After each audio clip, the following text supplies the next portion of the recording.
There are a couple of liberal Bible scholars on YouTube that I've been asked about quite a bit lately, Dr. Dan McClellan and Dr. Kip Davis. I'm not going to bury the lead at all. I rather like Dr. Davis, but I don't listen to him often.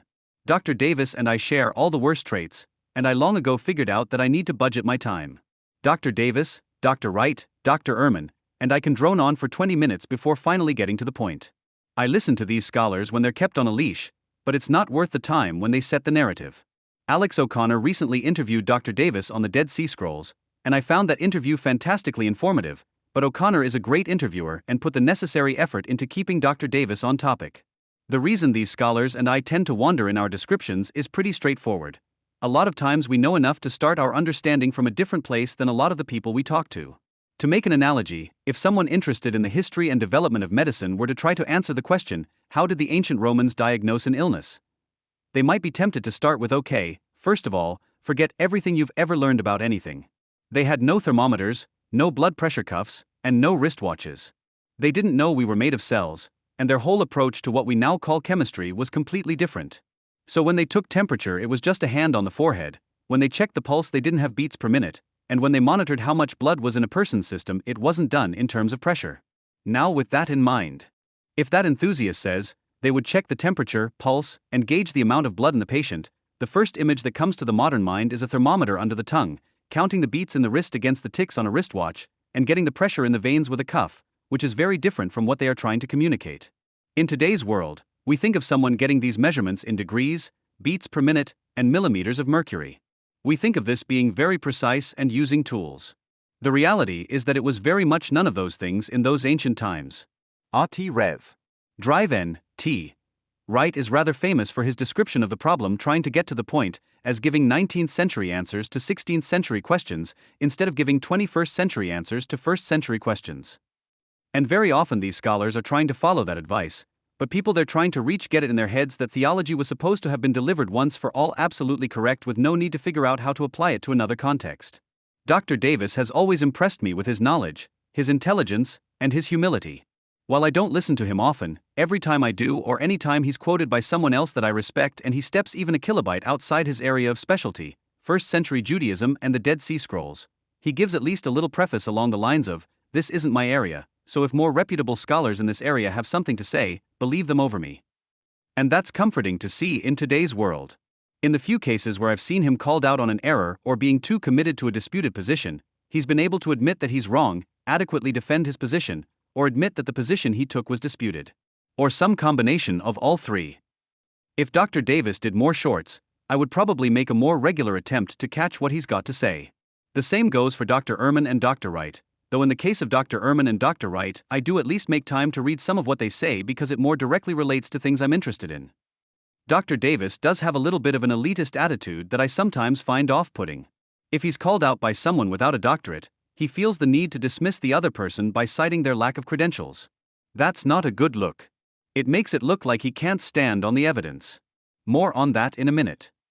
Dr. McClellan is a somewhat different case. He does do shorts. I do respect his expertise. Probably 85% of the time that I end up seeing something from him, I at least agree with the basic premise he's drawing from. The number of times we're fundamentally at odds is fairly rare. But I've seen him address claims that he's in error, and he handles it very poorly. He also takes the stand that the only people allowed to challenge him are people with Ph.D.s in a closely related field. Sometimes, he's been called out on errors or overstatements, and the correction stands up to scrutiny.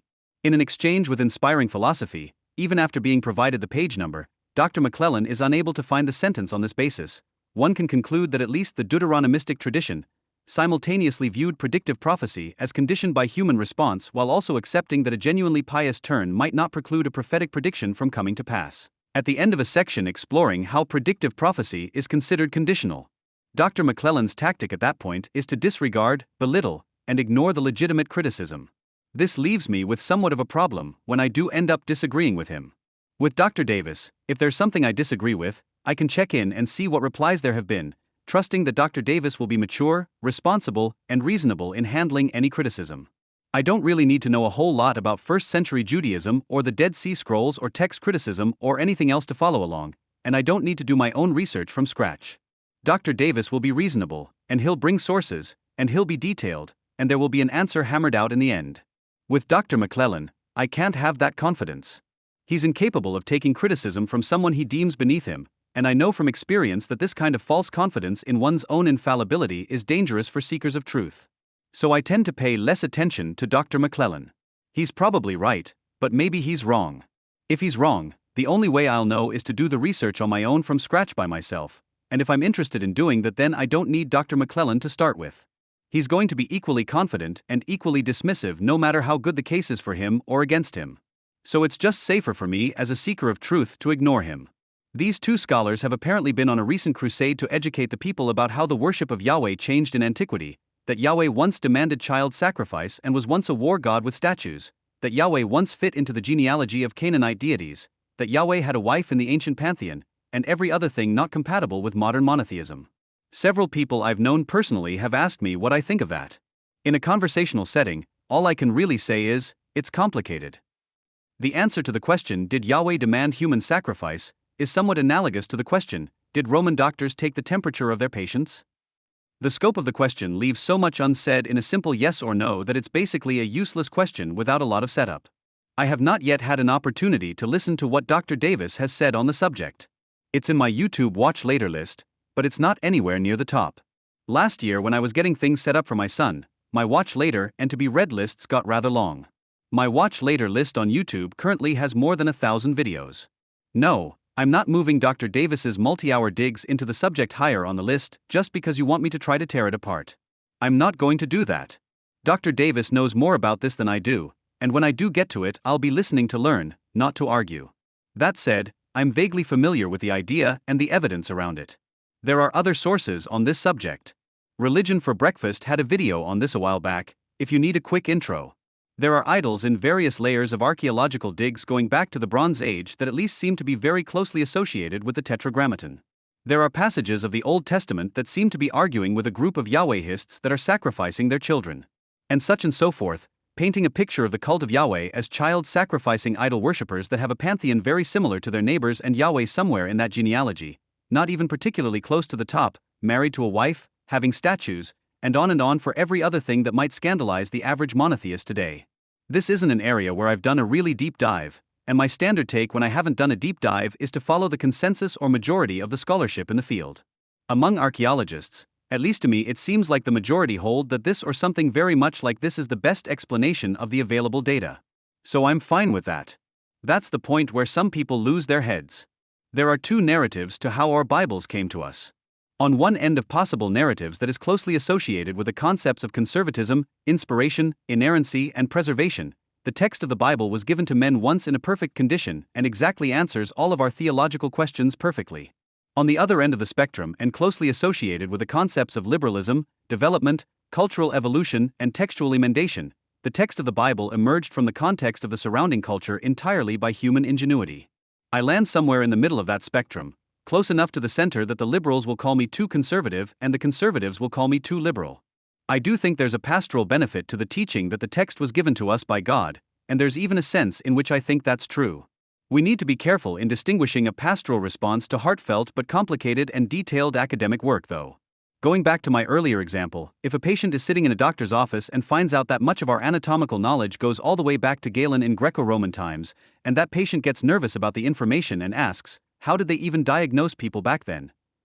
The right thing for that doctor to do is to throw all the nuance out the window and just say, pretty much the same as we do today. They took your temperature, checked your pulse, and so forth. That is not the time to pull out the slideshow and start building a robust case for how exactly we know which things that Galen thought were right and which were wrong. Yes, it's true, a lot of anatomical data can be traced back to that time, and a lot is still the same today. That information that has survived did so exactly because it was useful. As we've done more detailed and extensive studies in anatomy, those ideas that Galen suggested that didn't turn out to be useful were discarded. That also doesn't mean that the patient is entirely unreasonable for being nervous about a doctor applying ancient medical knowledge to their case. The ancients got a lot right, and they got a lot wrong. That's the danger in saying a lot of things. Very few doctors today get a complete course in how to properly apply miasma theory or properly balance the humors. We have cast off those false theories. There was a point when biology and chemistry were thought to be entirely distinct. Several discoveries helped us to learn that biology is really just a subset of applied chemistry, and medicine is just one of the engineering sides of biology. Doctors don't learn about humors and four elements any longer, because chemistry has moved on and brought biology with it, and that brought medicine along as well. Something similar happened with theology. At some point in antiquity, the idea that you could ask invisible and intangible entities with distinct personalities to do things to benefit you became mainstream. So mainstream and so early that we see that in every kind of culture everywhere, from Europe to Asia to South America. Then at some point, a progenitor of the Jewish people figured out that theology and ethics needed to be joined. I'm all for the people who have a particular view of how this happened arguing that out. I don't personally have a particular view of how this happened.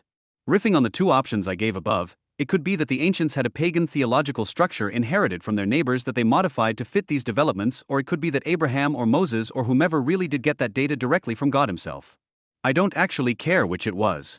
Whether they were doing so because of human genius or upholding the exact traditions told to their ancestors by God himself, by the time of the minor prophets it is clear that the worship of Yahweh became associated with a particular kind of ethics divorced from price, prestige, power, proximity, or popularity.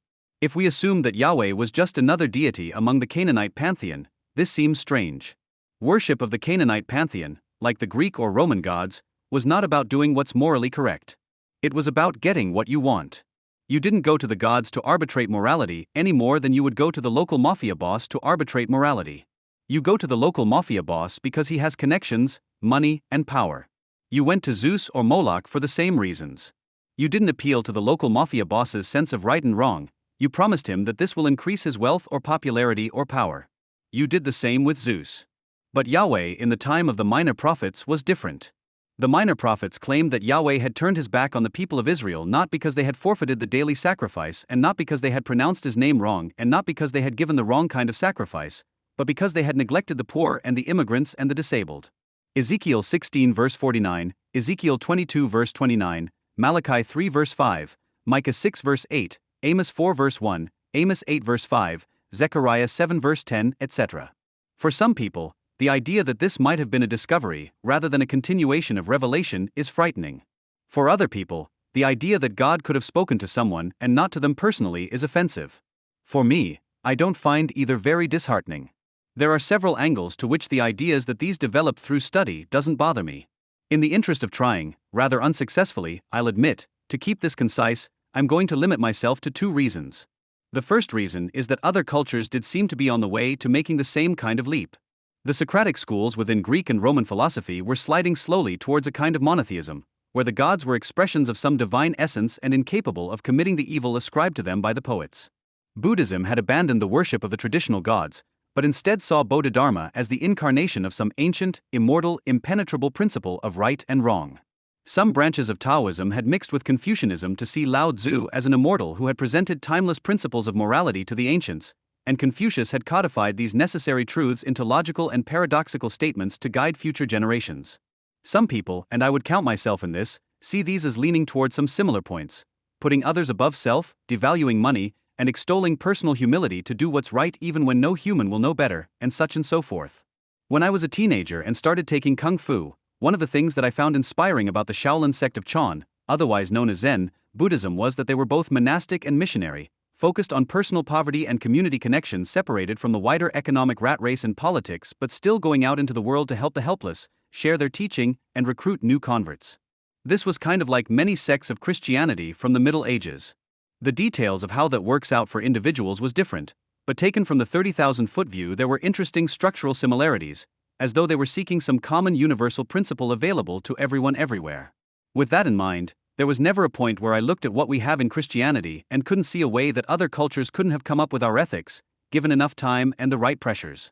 Of course, I need to carefully nuance that. There are some people who get fixated on baptism and confession and say that no Shaolin or Aztec priest would ever have come up with that, and I agree. That's not something I consider to be ethical, though. It's ceremonial orthodoxy, not universal orthodoxy. It is interesting that many cultures have come to the conclusion that murder is wrong and capital punishment is sometimes necessary, that everyone should participate in sacrifice and no one should waste material goods unnecessarily, that being clean is important but the heroes are those who are willing to get dirty when no one else will. These all feel somewhat at odds with each other, and yet also somehow work in concert. This is very similar to the way that cultures all over the world have explored the human bodies that we all share and the local plant and animal life and discovered cures and aids and techniques to improve our health. Some of the things that the ancients have discovered regarding medicine seem downright miraculous. For example, the ways that the ancients would test for pregnancy were surprisingly effective, and yet involved activities that I would never consider trying just at random. The ancients weren't stupid. At every stage we have records for, our medical knowledge has been built on the shoulders of previous generations. There is a kind of thought that ascribes stupidity to the ancients. Certainly, the ancients got very many things wrong. There's a reason we no longer use leeches in common medical practice. The theory of the 5 humors has not been borne out in more rigorous tests of how the human body works. As true as all of that is, there is no point in history where the vast majority of people would be better off ignoring the advice of medical professionals than following it. There may be specific cases where the ancients had things so wrong that following their advice was dangerous, but undoubtedly that is still true today. Our descendants are going to look back on some of the things we do today and scoff at the advice we gave just as much as we look back at those at the turn of the 20th century who prescribed smoking. History hasn't stopped, and neither have advancements in medical science. Nor have advancements in theology stopped. If it's true that there was some genius in the court of the Jerusalem temple who concluded that theology and ethics needed to be unified, just as Socrates and Bodhidharma did in other parts of the world, then so be it. Under this theory, Moses and Abraham, if they existed, might not have been geniuses or prophets that brought the word of God to the people, but rather convenient myths that happened to more closely align with the truths that the true genius at the Jerusalem temple had discovered. The prophets in the Babylonian exile set out to edit and collate the stories they had inherited from their forefathers to spread their new innovations. Perhaps a story of Abraham sacrificing a firstborn son according to the needs of the Canaanite cult was edited to Abraham only having one child and being saved from sacrificing him from the quick action of an angel. Or something like that, just as a for instance and not the specific representation of any particular views of any particular person. Okay, fine. If the evidence bears out that this or something similar is what happened, then so be it. I'm going to say something that will be controversial but shouldn't be. I don't care what some Bronze Age idol worshipper thought just because they happened to call the statue they were sacrificing to Yahweh. This is very much the same way I don't care what a medical professional in the Roman period thought about how the humors are distributed in the body. In the budgeting of my time, the study of biology has generally fallen off the end of the budget. I have a great deal of respect for those who are willing to sacrifice their time to study such a boring and tedious subject. I'm just not that person. When I show up at my doctor's office, I trust that my doctor is interested enough in biology to stay up to date on the latest medical advancements. Similarly, when I go to a pastor, I hope they have stayed up to date on the latest theological advancements. Which might actually be a good reason to license our pastors and require them to continue their education just like we do for doctors. I don't expect my doctor to have a complete history of how we got here though. If my doctor can't explain how the humors are supposed to be distributed through the body, I don't care. I know that medicine has moved on. Similarly, if Dr. Davis and his kin have proven that there was an idolatrous branch of Yahwehism operating in Jerusalem before the Babylonian exile that did child sacrifice, I don't care. Monotheistic theology has moved on. If it turns out that this other version of Yahwehism was the one actually founded by the person that the character of Moses is most directly based on, I don't care. Monotheistic theology has moved on. I'm far more interested in the character Moses and finding out what he was created to teach us by the genius that invented monotheism than whether or not the historical person actually existed and taught what we teach. Not that the details about the second don't fall into my incurable curiosity, but if I'm prioritizing in terms of what will impact my daily decisions, the first far outstrips the second by far. There are certain things about the narrative that Yahwehism was associated with all the things that would scandalize a modern monotheist that leave me skeptical. There are ancient accounts of Moloch the Canaanite deity and the child sacrifice that he and his priests demanded. These are recorded by those who wanted to shame that religious expression and could be exaggerated.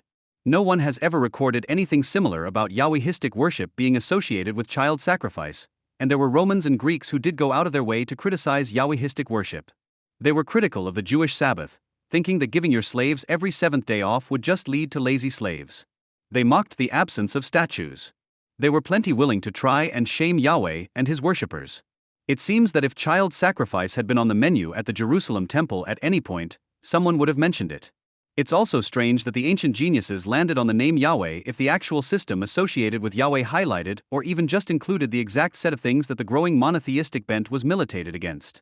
Downstream of Socrates, Philosophers struggled to gain acceptance in the wider Greek and Roman population exactly because the holy temples openly engaged in exactly the unethical behavior that Plato and Aristotle argued against. Plato and Aristotle made enemies of the poets and priests because of the ethics they were trying to teach. In early Buddhism, they might have divorced themselves from the priestly class of their area and actively preached against Brahmanic worship. The historical account is unclear, but some think this makes the most sense of the historical record we do have. If Yahweh was known as the God that demands children and war booty, it seems unlikely to me that the genius priests at the Jerusalem temple would choose that name to lead their reforms of Judaite theology. Surely they could have found someone more compatible with their goals. To give a later example, Augustine suggested that the Romans should have worshipped the goddess Felicity if they had wanted to follow God more closely in City of God, Book 4, Chapter 18. That much said, I'm not allergic to the idea that someone in the Babylonian exile collected together the stories that were compatible with their emerging monotheism, and our current Torah and major prophets and minor prophets is actually the result of an editing process to bring them more in line with the ideas about God that were then emerging. There may have been two streams of Yahwehism, and some of what we see in the Bible is the result of that conflict. To me, that makes the most sense without a more detailed examination of the data. I haven't studied the textual evidence from ancient Judaism, and so I can't say that it makes the most sense of the evidence, but I'm no more concerned by the idea that the text of the Old Testament was edited in the Second Temple period than I am with the idea that someone may have edited Euclid's Elements to reflect advancements in mathematics or Galen's Anatomy of Muscles to reflect advancements in anatomy. There is an idea that we need to keep in mind, expressed by the late Dr. Michael Heiser, that we need to put ourselves in the context of these ancient writers to understand them best. Dr. Heiser would say that we need to have an ancient Israelite living in our heads. What I think that Dr. Heiser means by this is that we need to adopt the assumptions of the ancient reader of these texts. I do think that this thought is incomplete, though. Sticking with my medical analogy, if we read the case of an ancient illness to try to determine which virus or bacteria might have caused it, we need to have the ancient living in our head to interpret what a high temperature and a diagnosis of excess will probably mean that the ancient doctor saw, but we also need to translate that to modern terms and modern thinking in order to apply it to our current situation or understanding. I do understand that there is a very vocal group of theologians that take a very different stand from what I give here. They teach that each book of the Bible was delivered once in a perfect form by one author operating entirely independently. This particular set of thoughts comes from pastoral concerns. Medical science started to run into a lot of these same kinds of pastoral concerns during the COVID-19 pandemic. Doctors would update their advice to reflect the current state of the data available to the medical community, and this resulted in news reporters and local doctors trying to find the right way to distill very long, detailed, and nuanced discussions into a 10-minute interaction with people who haven't really been reading the scientific articles on a regular basis. Often these news reporters and local doctors have had enough on their plate that even they had not read most of the articles released on the subject.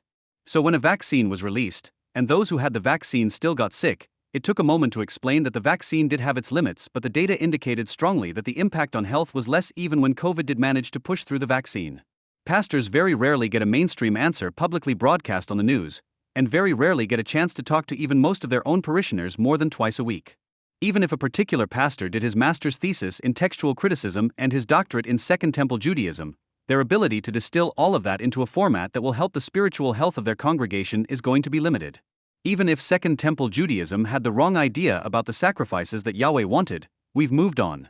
In the same way that it would be unhelpful for a doctor to stop and give a patient who wanted to know how healthy they are a lecture about all of the developments necessary to create the oral thermometer, blood pressure cuff, and wristwatch, which are necessary items for many doctors in diagnosing basic health. There's vanishingly few people in the pews that are going to be helped by a 16-part series spanning 4 months about how Yahweh worship evolved through the Second Temple. Period. Since it's not what pastors are going to preach on to help their congregations, it's not taught at seminary, the same way that the history of temperature measurement and medical tool development isn't a course in medical school. This does lead to a very strange phenomenon, though. There is a certain set of people who hear God gave us the Bible as children, and then when they grow up they learn about textual criticism, they feel scandalized. There was a time before 2020 when I thought this phenomenon was reserved to theology, and I found that strange. The pandemic showed me that it isn't reserved to theology at all.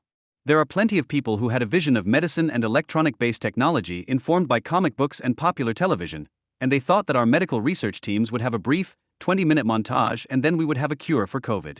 The things that happened in that montage would just be vague sciencey things like pouring water from one beaker to another and lighting a Bunsen burner. Easy peasy lemon squeezy. When it took years, and the result was a vaccine and not a cure, and even the vaccine didn't do what they originally thought a vaccine would do and make them permanently and irrevocably immune to the virus without fail, then their faith in the medical system was shaken. It's no wonder that pastors started to think that nuanced teaching is diabolic.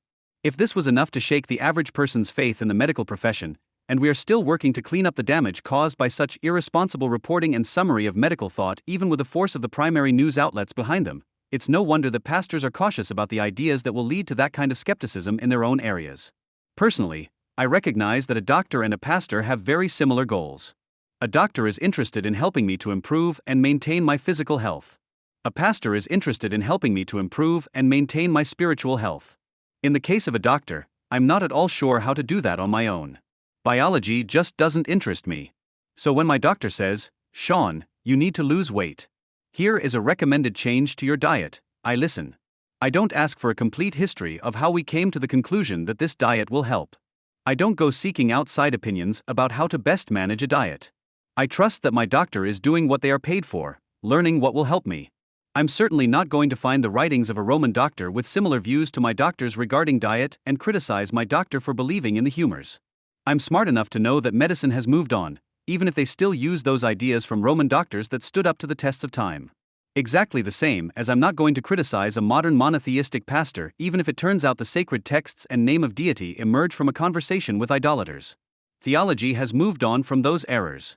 That doesn't make the insights and advancements made in those ancient days wrong, and the fact that they have survived implies that they have continued to be useful in promoting the health by those that use them to promote health.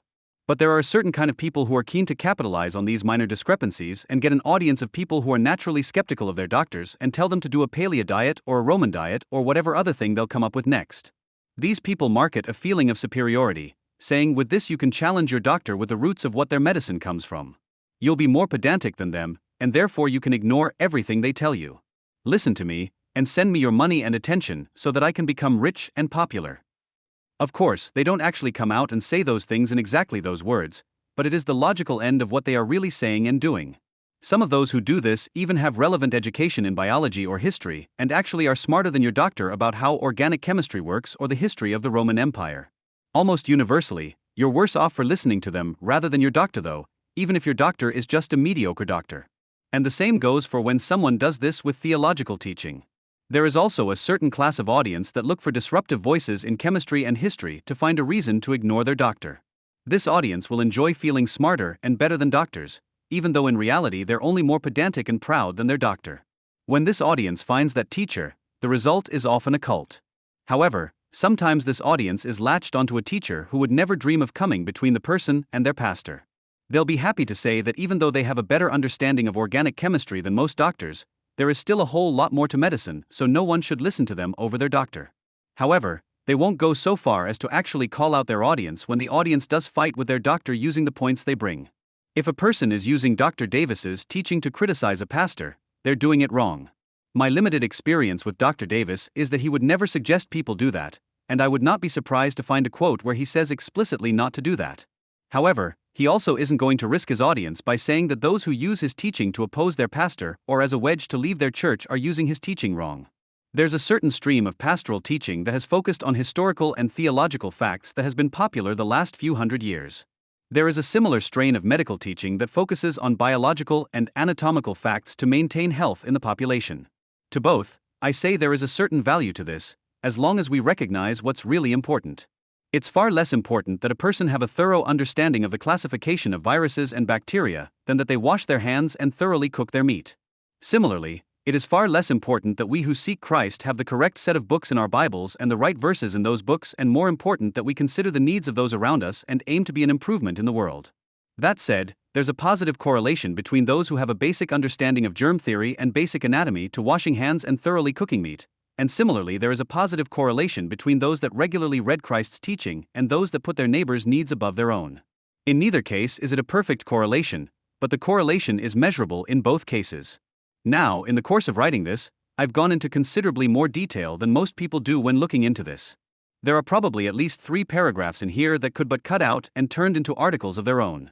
I'm skeptical that people would even read one prerequisite though.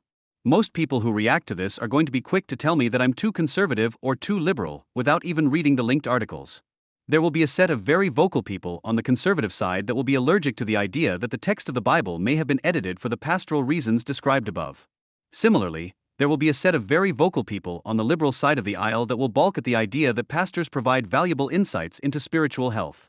There are some on the conservative side that will be afraid of the implication that a pagan pastor is superior to nothing, and some on the liberal side that will dismiss the idea that those of us in the more developed, monotheistic traditions are better than the idolaters that ask for love spells and wealth.